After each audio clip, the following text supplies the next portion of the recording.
रामू नाम का एक बूढ़ा शेर अपने दो जवान बेटों के साथ रहा करता था। रामू के बड़े बेटे का नाम सिम्हा था और छोटे बेटे का नाम वीरू था। सिम्हा बहुत ही शक्तिशाली और ताकतवर था, लेकिन वीरू इतना ताकतवर नहीं था। सिम्हा शेर के पास कुछ शक्तियाँ थी, जिससे उसने सभी जानवरों की बहुत मदद की थी। रामू अब बूढ़ा हो चला था, तो वह उन शक्तियों को अब किसी और को सौंपना चाहता था। कुछ दिन बाद रामू वीरू की शादी एक रानू शेरनी से करा देता है। रानू एक होशियार और रहमदिल शेरनी थी। तब रामू वीरू को अपने पास बुलाता है और कहता है, वीरू बेटा, मेरी बात ध्यान से सुनो। आज से मैं तुम्हें तुम्हारी शादी का एक तोहफा देता हूँ। आज से मैं तुम्हें अपनी जादुई शक्तियाँ देता हूँ। आज से तुम इन शक्तियों से जानवरों की रक्षा करना और हमेशा सच के साथ खड़े रहना।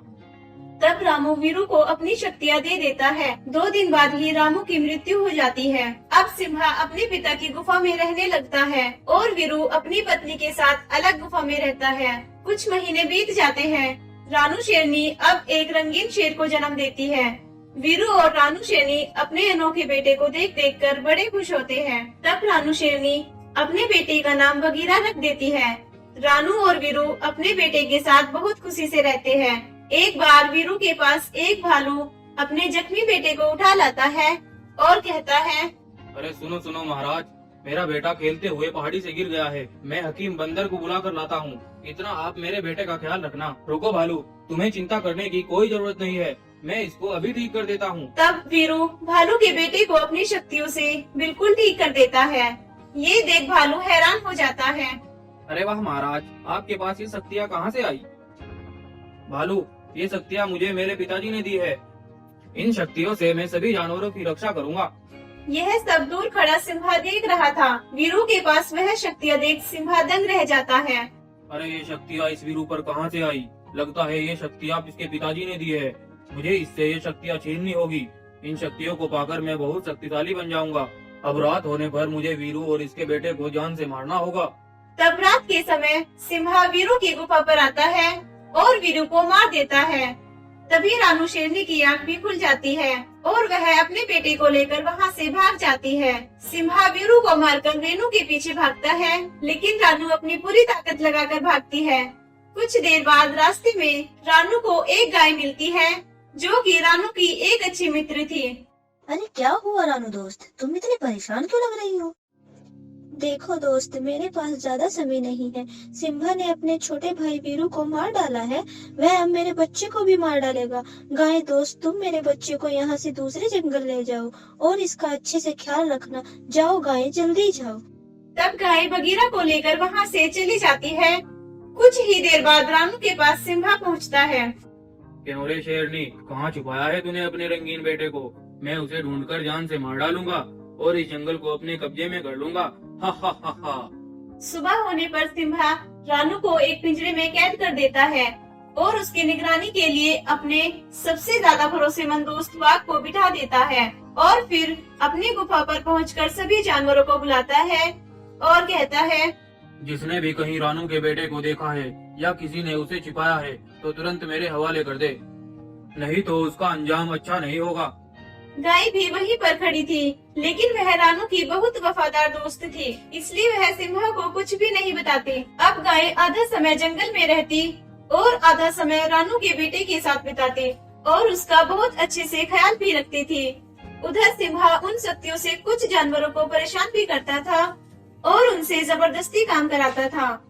अब कुछ साल ऐसे ही बीत जाते हैं।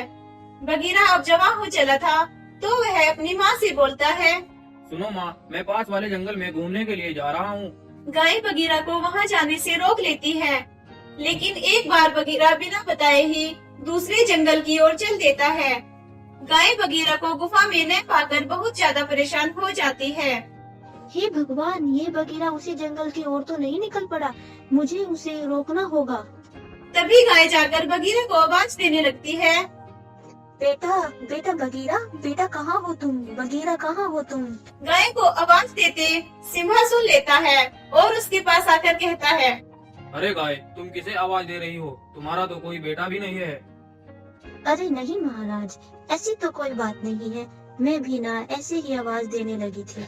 गाय सिम्हा शेर को झूठ बोलकर वहाँ से चली जाती है, लेकिन सिम्हा को उस पर शक होता है और वह छुपकर पीछा करता है। कुछ देर बाद गाय बगीरा को ढूंढ लेती है। बगीरा, मैंने तुम्हें यहाँ आने से मना किया था ना। अब चलो जल्दी से मेरे साथ चलो।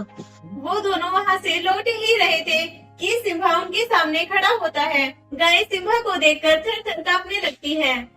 अच्छा, तो तुमने इसे अब तक मेरे से छुपा कर रखा था। ये तुमने गद्दारी की है गाय। अब मैं तुम्हें नहीं छोड़ूंगा। तुम्हें इसकी सजा मिलकर रहेगी। तब सिम्हा उस पर अपनी शक्तियों से वार करके गाय को घायल कर देता है। यह देख बगीरा को बहुत गुस्सा आता है।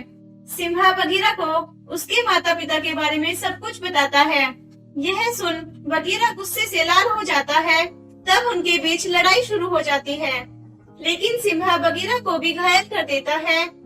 तब गाय बगीरा को लेकर वहाँ से भाग जाती है और कुछ झाड़ियों में छुप जाती है।